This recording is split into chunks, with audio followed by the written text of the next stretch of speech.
Hello and welcome back to Atlanta. Today we're asking, are you mad? What are we doing in the music industry? Fatherhood, a gift shop inside of a museum, inside of an old house, and good old-fashioned colorism. Stay tuned. You're tuning into the destination for TV superfan discussion, AfterBuzz TV. And now, let the buzz begin. Oh my gosh, guys. It's a Stevie Wonder medley of deliciousness tonight. We talk about what it means to be black in the South, what it means to be a sibling in entertainment. So many things to discuss today. They're going to spend this entire time talking about the show because there's just so much to dissect. I just want to dive right in. Starting to my far left, panel, introduce yourself. Kelli. Hello, I'm Kelli Boyt, but some of you may know me by KLJ. I don't want to sit by him. I'm sorry, I couldn't help myself. What's up? It's Drew Jones. Hey y'all, it's Ivanna Williams. And I'm Joelle Monique. Let's literally not waste even a second. Let's just dive right in. 3, 2, 1, go. This is a much longer episode than we're typically used to. Yeah. Usually an episode's about 22 minutes with commercials.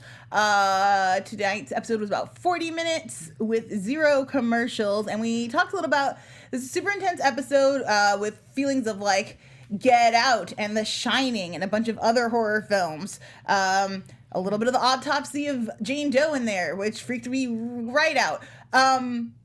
How do we feel about not being able to escape from the hellhole that was this episode? Listen, I've never missed commercials so much in my life. I was saying the same thing. I was like, I need a commercial break. Like, give me a break, man. I was like, I will take any commercial. Give me a Vagisil commercial. I don't care. Like, I need something. Because I was just like, it was just so uncomfortable. And it only continued to be more and more. It was an amazing episode, but it just put me in such a weird feeling. And I was like, okay. Yeah. And also, I had like this sense of like anticipation waiting for commercials. And then by the time I realized they weren't coming, the episode was over. Yeah, it's like you're strapped in. We got you now. It's too late, so just stay tuned. Like, oh, I can't go nowhere. Like I'm stuck. Yeah, this is it for me too. So I like it though because I don't think we see a lot of black faces in suspense and in horror films and stuff like that. So I enjoyed it just for what it is, but it also creeped me the hell out. Yeah. It certainly felt like a little mini movie, which is always a lot of fun to watch. I'm noticing a lot of shows trying to veer into short form filmmaking as opposed to standardized television. We saw it a little bit in Gotham earlier today.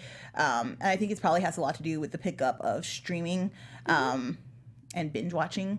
So yeah, it was emotional. There were several times when I wanted to stop watching. I feel like I feel like they have the closed captioning before the show all the time, but I feel like I need a bigger trigger warning too, because I'm like, no, wait a minute, because at the very end we were all just like. Well, for me, first off, shout out to the fact that they've given us a pretty nice range going from the Helen episode to the barbershop episode to now. Like we've covered a big spectrum. But another thing is that as I'm watching this the whole time, all I'm thinking to myself is, how is Darius so calm and collected? Like, because just from when he walks in and you say, man, he's there in the corner, like that. Is that Mr. Wonder? Right. That like he's literally in the shadows. Like that right there just speaks creepy as. And so You can curse here. This is an explicit podcast. Oh, that's you right, don't have he to does. censor yourself. That Okay, means so go back to your car and go home. like there Get were the so fuck many out. moments, Yeah. and I'm pretty sure we all share the same sentiment. There's so many moments where I'm like, you know what? Fuck that piano. Yeah. Leave. Yeah. Get out. Yeah. Literally. It not only did it feel like an ode to Get Out, it almost felt like a prequel to Get Out. You're like, Darius, this is how you end up. This is how we got You to got there. This is how it happens. This is Because you're scary. too curious. And I hate to say this, it's gonna sound wrong, but low key it's not wrong because it's kind of true. If you watch horror movies, especially from the 80s, What's happening? I felt like he was making a lot of like super scary white woman moves. Oh, okay. During this episode, you know, they always like they running in the forest with heels, all these mistakes that, you know, as they go throughout, you're like, girl, you about to die. What you doing? Thank you, And I you felt know. like we were getting a lot of that. Like there was a lot of time where I'm like, no, don't accept. Like you said, don't take the water. What are you talking about? Okay, so would y'all have accepted the water? No. I'd have been like, no, I don't want no I don't water. want to share the same air as that man. I was so irritated when he took the water and he drank it. I'm like, well, this is it. I don't know. This is what I like about Darius, and I think the thing He's that very, very fearless. it's not even Darius. about fearlessness. It's about his desire to connect with human beings. Like what we see consistently from Darius is his ability to see much further than anyone else is looking, and he's not judgmental at all in any shape. He's just willing to accept what's happening. So yeah, this guy is weird, but he's a human being, so he's gonna treat him like a human being. And I don't mind, let's sit and talk to this dude for a minute. And I think that kind of makes Darius like beautiful and really special, even though, the makeup of a good horror film is like, please leave this place. You're giving me anxiety. Like your danger makes me upset. Like, let's move forward. So kudos to the team for creating that kind of space. I think the choice not to do commercials is a brave one, because that's advertising dollars you're losing. But I think it paid off in the end, even though I would have liked a break from it. Something I don't need a break from is Maria Menounos. Yes. Oh, heck, come on, segue. What? Segue game. She's a professional. It's flames. She is a professional. Your segue game is flames. Yeah, flames.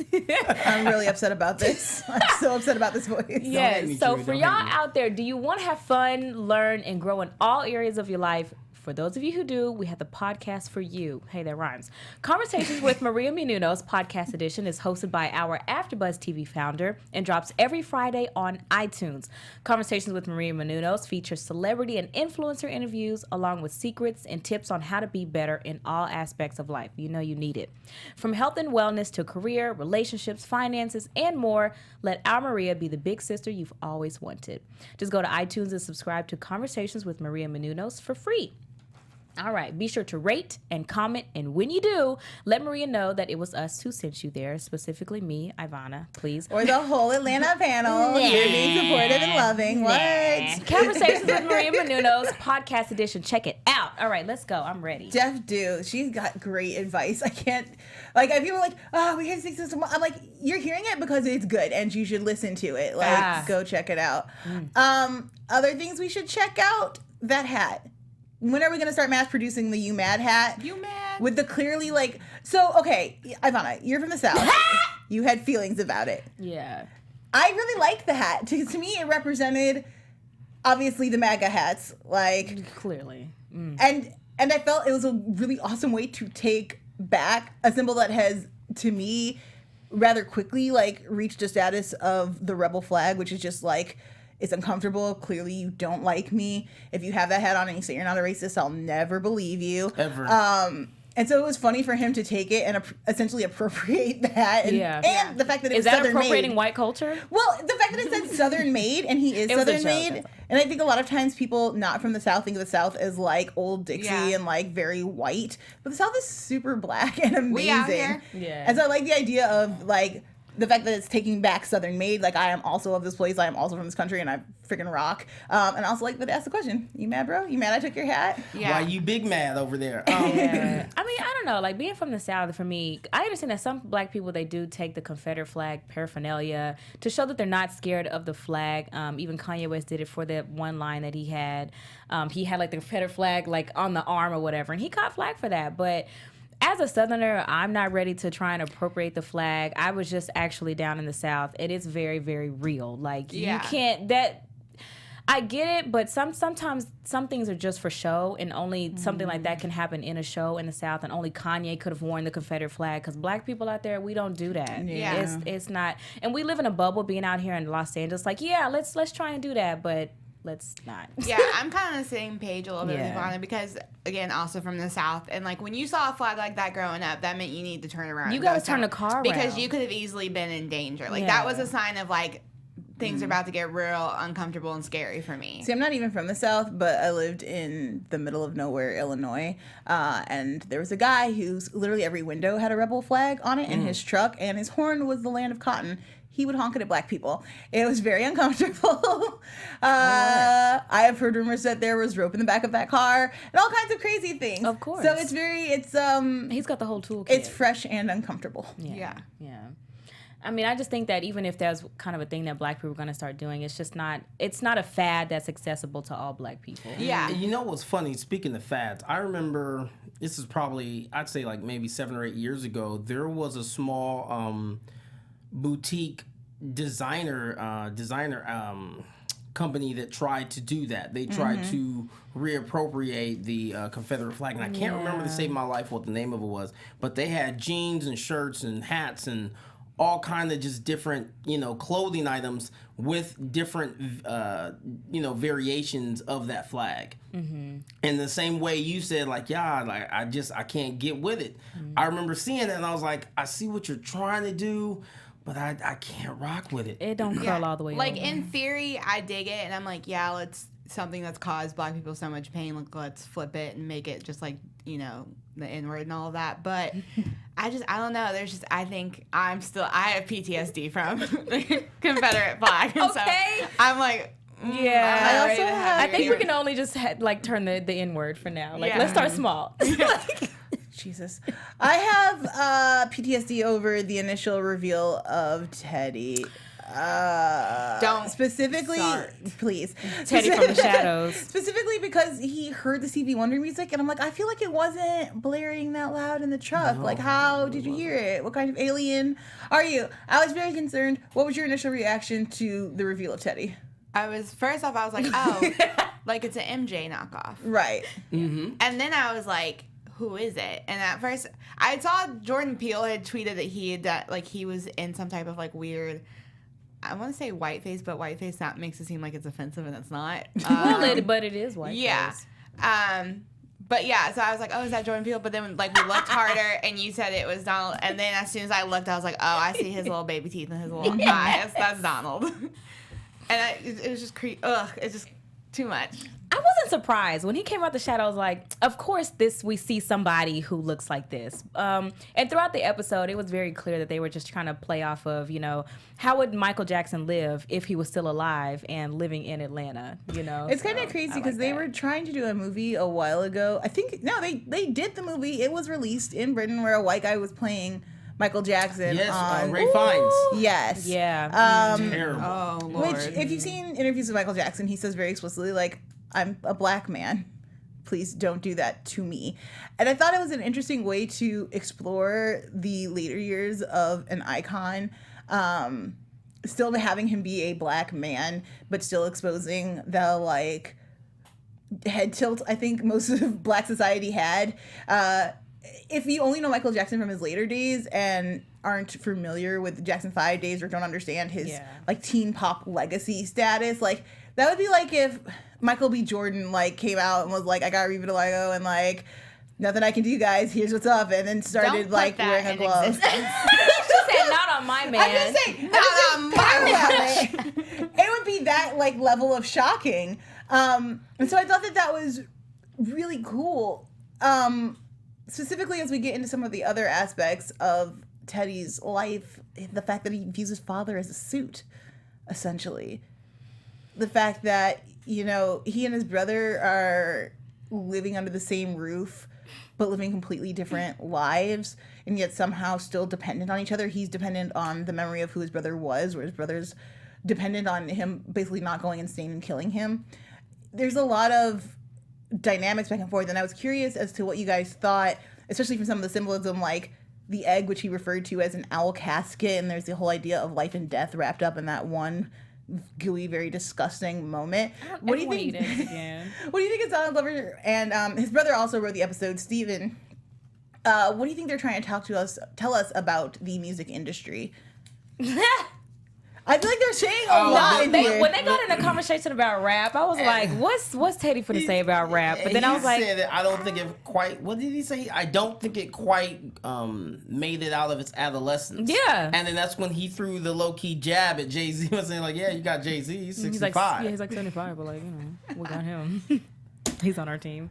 I feel like do you guys want to we should have that conversation. Okay, so did rap evolve out of its adolescence? Yes. Like, I throw that question back to you guys. I think it had a moment where it started to, okay, I think that there are rappers out there who are continuously making rap evolve, and it's becoming greater and greater. Like, I think Kendrick, Chance. But then there's rappers this era of rap that we're in right now is just like, I'm like, What's happening? You're not down with the mumblecore? Yeah, so I feel like we're having that, rap is having that, screw you, mom, this is not a phase type, like, you know. I like, wholeheartedly era. disagree with that. I feel like music, especially once it enters a popular space, which rap's been in popular space since the late 80s, really,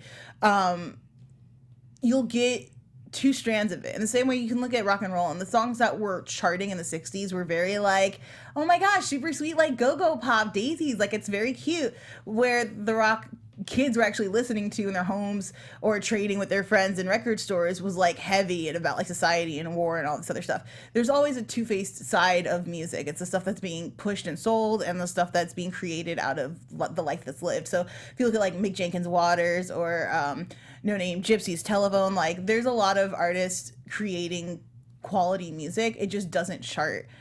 And, you know, the teens got to have something to listen to, I guess. Yeah, like, let's give them some stuff to listen y'all to. could enjoy. Something good and repetitive. So I guess my main questions for this episode are like, what are we saying about music and Black people's places in it? And specifically, if we look at the idea of perfection being a requirement to excel, which a lot of Black people have heard parents, teachers, mentors say, like, it's not good enough to be good. You have to be excellent. Yeah.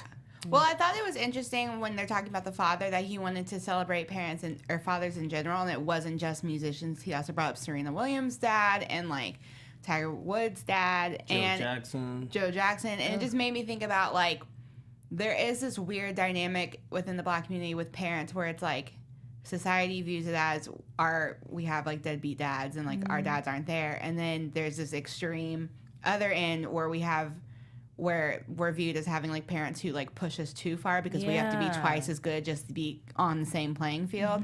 And there's no like actual media, like in reality there is, but we're never represented as two extremes. We're never represented as reality. So I thought it was interesting that he brought up those like people, and it made me just think of like the music industry, how Beyonce lost to Adele. Not that I don't love Adele, but like Beyonce lost it wasn't fair. the Grammy to Lemonade. I mean, she to lost Adele, and that to was, Taylor Swift on All the Single Ladies. But those are like one of the most iconic music videos. Yeah, but Lemonade, she literally went through every single genre of music and like did the damn thing, and then still lost an album to Adele, who is not mediocre, but I mean if she was a Black woman, she'd be a mediocre R&B singer. She sure would. She's given us the same like every album has just been a different iteration of the same album. It's and not the songs really are that good, y'all, but it's not groundbreaking. Yeah, Not it's at because all. she's white that it's suddenly amazing and whatever. And you can get mad at me in the comments and say that I'm wrong, but I guarantee you that Jasmine Sullivan should be above. I'm saying Adele. Jill Scott, Jasmine Sullivan should Sullivan be doing so much right now. But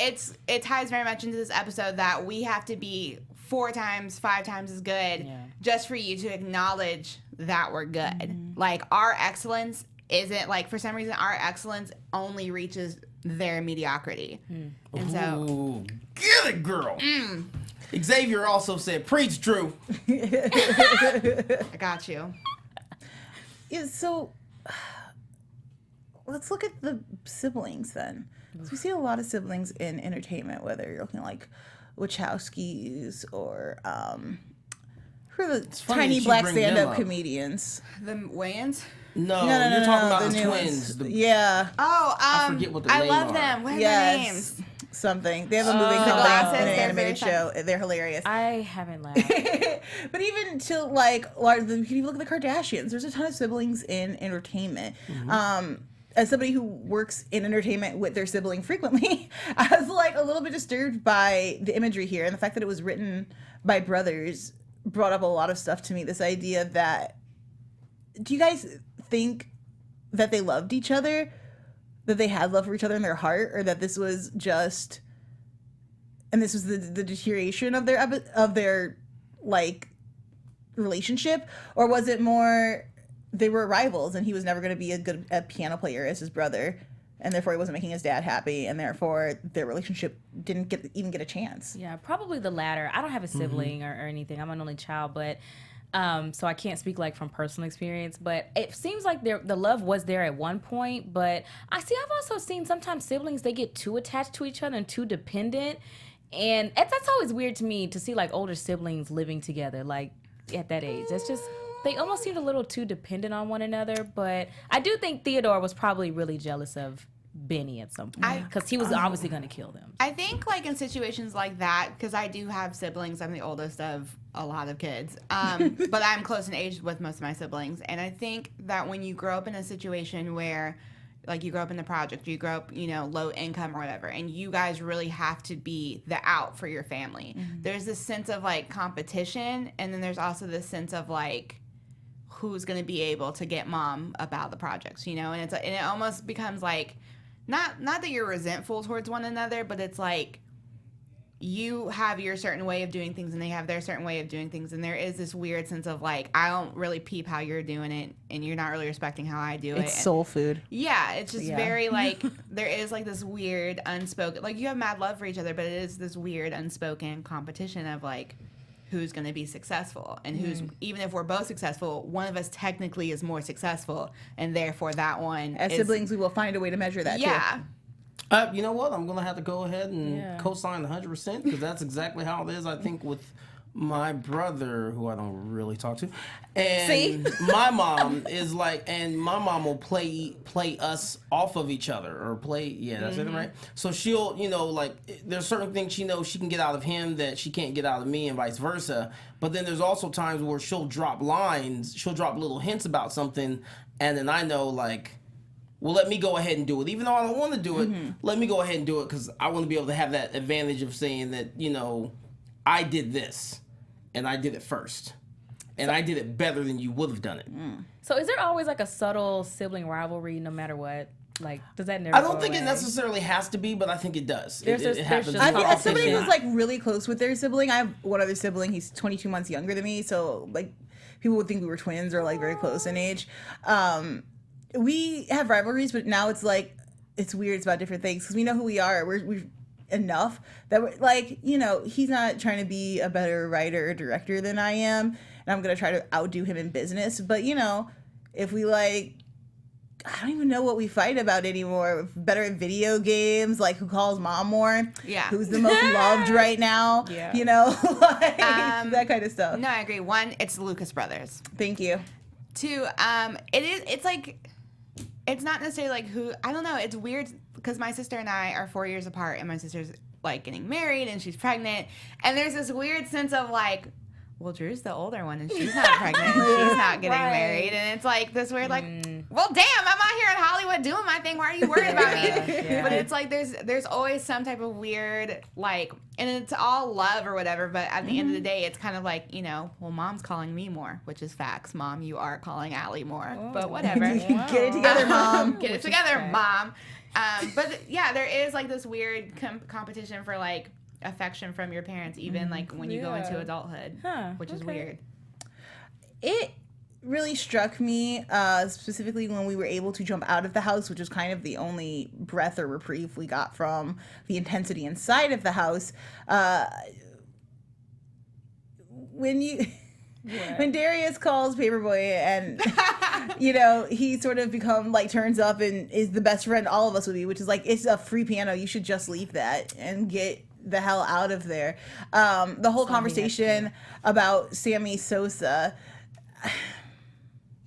Is it wrong that we're still ragging on Sammy, or does he deserve this for life? Is his dragging never ending? I mean, if you used to be black and now you not, like, of course we're gonna rag on you. And I feel like that's never going to get old. But we also need to shout out our chat because our chat is super popping. What? Our chat, our live chat. We gotta shout them No, out. I see. No. Oh, okay. They're super popping. And Mrs. Richards said something where, you know, like I gotta work to survive, but I wish I could give my parents a rest. And I agree with that wholeheartedly. Like that's something that's always in the back of my mind when I'm like, damn, like I'm tired. I don't want to do this, or I don't want to submit to this, or I don't want to, you know, try and do this extra gig or whatnot. And I'm like, shit, like I really need to get it because I want to be able to give my parents the opportunity to rest before it's too late. So I feel that. Okay, now back to this, whatever. I forget who said it, but somebody said, do we think Teddy bleached his skin?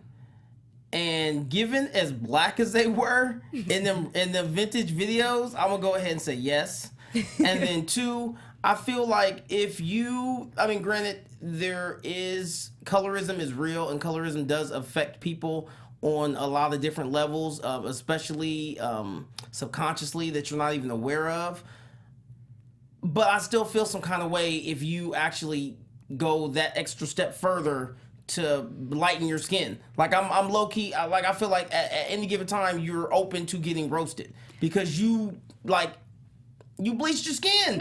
And then when it goes wrong, it's one thing like you bleach your skin like I'm like maybe super crunchy and then like maybe I look like you, but I still like it's still even, it still looks good and it still looks somewhat natural. But Sammy Sosa don't look natural. He's pink. Let's just be honest, like I love Michael Jackson to death, but it didn't look natural. Like there's a lot of people that we're seeing who's lightening their skin and it's like, what are you doing? Like you look like hot trash, like low key like raw salmon. I think it actually makes me sad. Like I mean, I get it. The roasting is like funny. Like when they were talking about he looks like a white man's penis, like that was funny.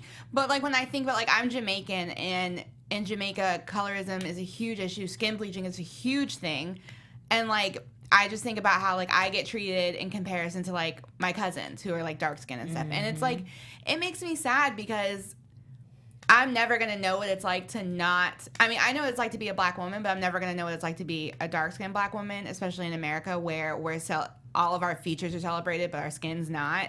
And so for, like, I don't know, for someone to feel like they truly hate themselves that much that they think in their mind that this is the only way that people are going to love them and respect them, like, that makes me kind of sad. Like, because I think it's like self-hate to the highest form because he's not outwardly trying to hurt anyone. He's not tearing anyone down for their skin color. Like it's truly an inward thing. And he's like, let me just bleach my skin. No, I definitely felt it because like I was saying when we were watching, I'm like, whenever we all found out about Sammy Sosa, like anytime we Googled it, that was our reaction. We were all like, damn, what happened? Like, why would you do that? But I felt the same way too. Like, there's jokes at the surface level, but then when she sit with it, you be like, wow, like he must really be struggling. And he was like, handsome. What's going on? Like, why would you do that? Yeah. So I feel you on that. Like, there's a struggle on the inside. What's going on?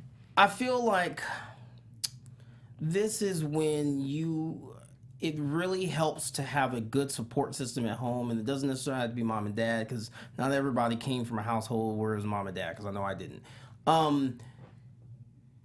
Where you have that positive reinforcement about your looks. I have a big ass nose. My dad has a big ass nose. I got some decent sized lips. Now, at this age, I'm cool with my nose, I'm cool with my lips, but I remember going to school and not only did I get made fun of my name because my name was Kelly, but I decided to throw that in there. I'm sorry. Girl, tune back in with us.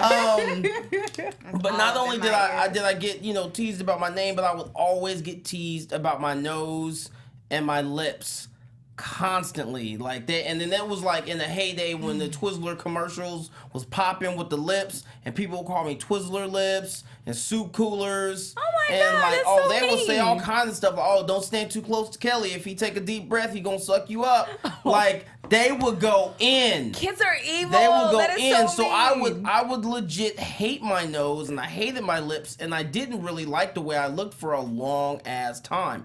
But my mom would always tell me I was handsome. My grandmother would tell me I was handsome, and it helped. Yeah. And it just sucks because, like you said, that's when you go to that level, when you start to bleach your skin, it is insecurity and self-hate at the highest form. And if you don't have anybody to kind of, counteract that with some positive reinforcement, it can go south like that. And they clearly didn't have a lot of positive reinforcement because their dad was evil. But I think it does definitely tie into, the industry because, like, I mean, Amar La Negra, for instance, like, we saw on Love and Hip Hop, Young Hollywood tried to come for her. Tried to come for her and was like... So is he young? Is he Afro-Latino at all or no? He's Latino, right? He's Latino. Is But he black and Latino? No, I don't think so. Okay. No, but yeah, like we just saw that whole situation with them basically trying to like whiten her, and she's like, "This is who I am. This is what I've always been. Yeah. My voice isn't going to change just because you throw me in a wig, or like I dress differently or whatever." And so I think it's interesting how we see Teddy get so light skinned. Well, didn't they say something in there too? Like, I have to keep the lights dim. Yeah. So if you keep a black person inside long enough, like, you don't have a lot of vitamin D, like, but I don't think he's gonna go from the skin color he was before to like your color. So that was weird. Which I thought was interesting also because like I had girlfriends in high school who like I went to high school in Florida, and so we would have like we'd skip school sometimes to go to the beach or whatever, and they'd be like, "Girl, I can't." Like they'd have umbrellas, but I can't get any darker. And I used to think that was so weird because I'm like, "You're so pretty." Like I would kill to like I would soak up all the sun because I was like, Right. let me get gold and dark and like lovely. Oh, I love when I have a tan. Right? Yeah, no, I can't. I don't understand. But Ivanna, I wanted to address your earlier point of their dad being evil. And especially as we look at like fatherhood, and we talked a little bit about how usually when we're talking about black fatherhood, it's like absentee fatherhood and the struggles of that. And I thought, one, it's really cool that we're going to look at other issues that black fathers and sons face, which can be like this overbearing personality, because I'm trying to keep your ass safe and you need to be excellent if you're going to succeed, and you need to know and follow the rules because the rules are very different for you and people will not give you a second chance. It's hard for me to see because my dad, in the very early years of my life, super hardcore disciplinarian, but I understood that it came from a place of love, not enjoyable, but I got it. And in knowing his parents and the fact that his parents are from the South and like from that generation, like we're not saying I love you, we're not hugging, we're not doing any of that. Like, I raised you so you could go out in the world and be an adult man, not so I could coddle you and you could be a baby. And it's hard for me to view parents like that as evil. Like, I don't think Serena views her father as evil. Like, he pushed her and maybe it was harder than she wanted. Even Beyonce talks about her dad, who did some pretty messed up stuff later in her life. But she talks about the building blocks and the way that he set her up to be successful. I don't know if it's necessarily fair, but I wanted to get your guys' take. Is that evil? Is that coming from a place of love? Is that something that needs to change? Go ahead. I'm gonna say each dad that he called off is a different dad. They're a different type of black man. Joe Jackson was evil. Like, we know that he used to pour hot water on them to wake them up and shit. Like, he's just an evil guy. Tiger Woods, maybe. I'm like, if they don't have to physically hit their children, but if you're verbally abusive, like, I view them as an evil person. That's why I said it that way. But it's really weird and interesting to me when fathers are like that and we see the phenomenon that their children do become, but it also doesn't make it okay to be that type of father. Yeah, I think it hits. Oh, sorry, were you? No, but no. Go ahead, ladies first. Thank you. I think it just hits a lot of different levels. One, the black community doesn't really let their black men have emotions, and so I feel like that kind of plays into it. Two, my dad came here from Jamaica. Like, I have a whole side of the family that are immigrants, and it's kind of like we didn't come all the way over here for you to be acting up. Exactly. Yeah. Like, I remember when I told my parents, or I told my dad, like, I'm gonna switch my major and I'm gonna move to LA. What? Who said that? Not me. And my dad was like, don't tell your grandparents. Like, they're gonna write you out of the will. Like, they're just very hardcore about that. But I never took it as like them being evil or mean. I think it's because they sacrificed so much and they did that so that I could be great, and they want me to be great, and they in their mind feel like they have to do all these things to ensure that I'm great. Yeah, I can understand that. Definitely. So she pretty much said everything I was going to say. I have nothing left to say. Darren in the chat made a comment where he said people have become really, really sensitive over this past decade, and I agree. And I feel like, speaking on sensitivity and things like that, because in just a lot of different aspects of life over this last decade, people are extremely sensitive. I also feel like the handling and the way that kids are being raised now is so that they're sensitive to a fault. And while I don't feel like you need to be pouring hot water on your children to help them build character, I don't disagree with some of the parenting choices that parents make in black families. Like, I have. Are you talking about spanking? Like, just no, I'm just talking about the fact that you know, our you know, a lot of different households, kids come from, you know, black parents are a lot more strict. You know, the fathers, you know, that are there are disciplinarians, and there's not a lot of leniency, and you are pushed to be 3 to 4 times better than your white counterparts because you have to be. And I also feel like because of a lot of us, the way we were raised in our families, it kind of gives us the armor and it gives us the tools that we need to make it in society and just be But to successful. this episode's point, I think because what I find really interesting about this is Donald Glover is a new father. I think his kid is now 2 or 3 years old. He has a son. The idea that I pushed you so that you could be great and better has a fallback, because if, as Lakeith was saying, as Darius was saying, like love can push you to do a lot of things. You don't always have to be great. You don't always have to have sacrifice. Like like I said earlier, like in my early years, my dad was a real disciplinarian. He went through like a whole spiritual journey thing and came back and was like, let me just let people live their lives. And like, I quit a lot of stuff. I was allowed to try different things. Like, I was allowed to be my own person. And because of that, I was able to find my own path. Now, that doesn't mean I was running around without any rules or regulations. It doesn't mean I still wasn't expected to strive and achieve. But I think this kind of lenience, this kind of push on young developing minds is a challenge. I think when we say like, oh, we're too sensitive, what we're really saying is before everyone hid a lot of their feelings and put on a tough exterior, and we see what that does to people's interiors. Like it's a struggle to keep up a farce, to keep telling people like everything is fine. And I think it's much better to allow people to be sensitive or break down or cry or be upset about something so that they can figure out what it is bothering them, make a change and be better, than to say suck it up and move on with your life. I just firmly believe that attitude cripples people emotionally and hurts them and the people around them in the long term, in the same way that Teddy was hurting his brother. I agree. I look at how I have a 14-year-old brother, and I look at how him and my 9-year-old brother, like how they are growing up and how like my parents have changed their methods of raising them in comparison to me, and how like they're so much more in tune with their emotions, and they're so much more in tune with like how they react to things, and they understand themselves better. And I think we're not necessarily becoming more sensitive. I think we're becoming more in tune with who we are as people. And I don't think that it's a bad thing. I think it's a healthy thing. I think the Black community, we've had to be hardcore and strong for so long that any sign of weakness, we're like, oh, you're just being soft. Like, oh, get it together. Or you're going to get hurt because of this softness. Like, again, I just think that it all comes from a place of love. And I think that's why the thank you at the end was so important. Like, I'm sorry that this happened to you. I'm sorry that you didn't get the love and support that you needed. I wonder how many people needed those words. You know what I mean? Like, your father should have apologized to you. And the comparison of Stevie Wonder to, like, you know, the Teddy character, which is kind of like the MJ character, and how he, in his mind, believes that Stevie Wonder made sacrifices, or that his blindness was a sacrifice, and how Darius is like, him being blinded isn't a sacrifice because he wasn't blinded to everything. I was like, that's right?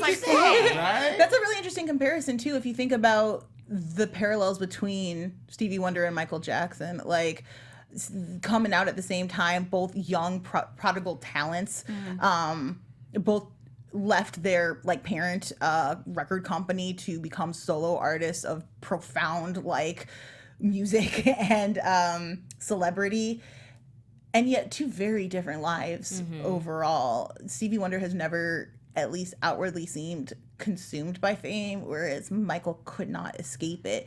And if we're listening to some of our older generations telling wild, crazy stories out here, hi Quincy, maybe Michael did that to himself. And I wonder if that was the overall message that Donald and Stephen were trying to say, because like even the idea of the house, which we all know Michael kind of boarded himself up in his home, the idea of the gift shop and literally living off of a past success, something that you don't hold or have anymore. Michael used to have all types of statues in his house and stuff, like but that's what I say. No, I definitely feel that, because I'm like, oh, they're saying it's the question again, like, how would Michael Jackson live if he was still alive today and maybe, like, in Atlanta? Like, this is the continuation of Michael's life. But it's also kind of a reflection of, like, was the fame and all of that hard work and all of that, like, stern, was it all really worth it? Because at the end of the day, you're boarded up in this house. This is what it alone. looks like at the end. And not only are you boarded up in the house, but the relationship between you and your brother isn't even a healthy one, to the point where your brother is literally downstairs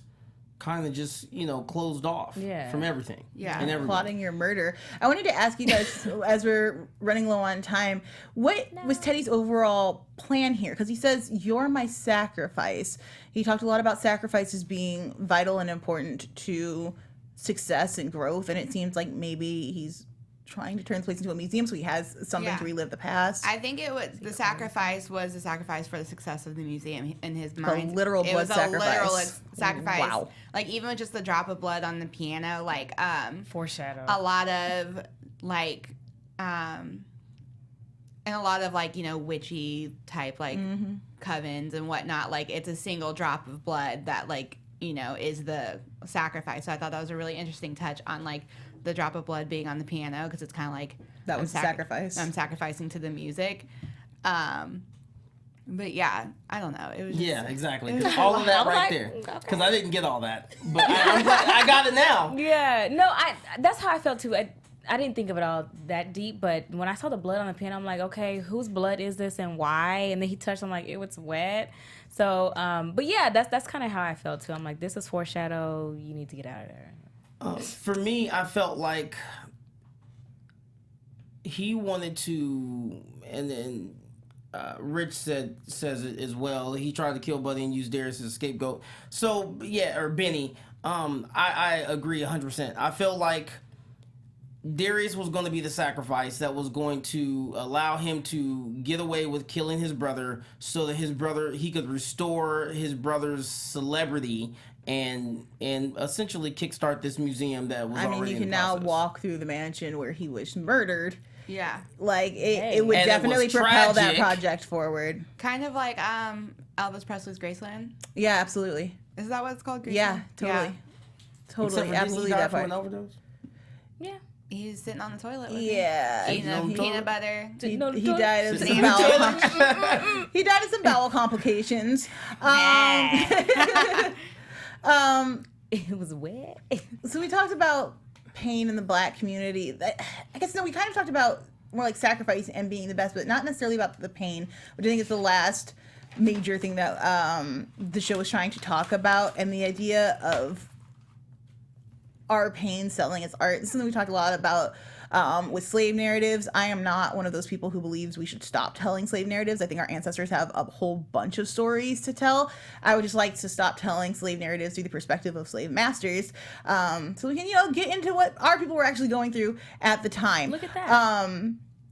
But I also think that we see it in our music, in our news stories that are popular. Like, janitor works for 82 years at a bus station, never takes a sick day, celebrated. That's not a happy life. No. Why are we? That's why. Mom works 3 employee. jobs. Exactly. Mom works 3 jobs. She's a teacher with 4 degrees, but she still has to drive Lyft to support. Like, it's a great uplifting story. That's not great and uplifting. That's awful. Our economy sucks. Like, that woman should just be able to teach and then go home and sleep. It's almost like, see what she's doing and she's not complaining, so you need to shut up and not complain either. Mm-hmm. That part. Okay, real quick. I want to talk about just the fact how. Did you guys notice the shift in tone when, at first he was, like he was pleasant and everything was nice and then welcoming, and then all of a sudden it just got really dark, and I felt like.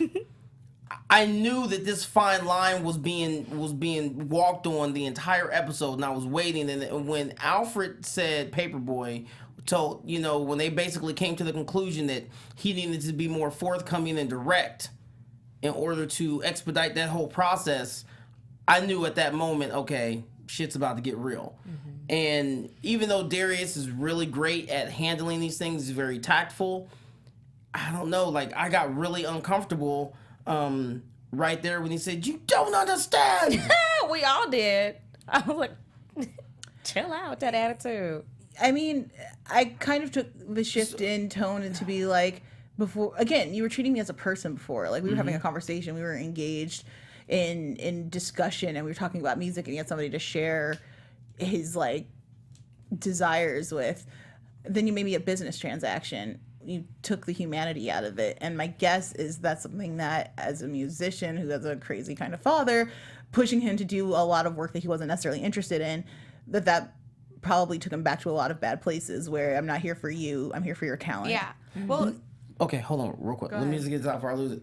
Okay, so do you think that things would have gone differently had he just continued with the pleasantries and just listened to all of his long stories and not been in such a rush? Do you think that things would have changed and maybe he would not have ended up becoming the sacrifice, or he was set to become the sacrifice regardless? That was the plan all along. yeah, I think it was the plan. Yeah. That boy Darren in the chat said, can somebody explain where the robbery was in this episode? And I think it's a robbery of vulnerability. It's a robbery of, like... It's a robbery of a life, too. Yeah, I think it's something that... Robbery of childhood. That's exactly, a good one. robbery of childhood. I think even, like, I thought the ostrich egg was really interesting just because he had to really go to town on chipping it away. And then once he did, it was just, like, a complete mess. And I think that's how a lot of, especially black men are. Like, they have this hard exterior, and when you continue to push and push and push... Tell me about it, girl.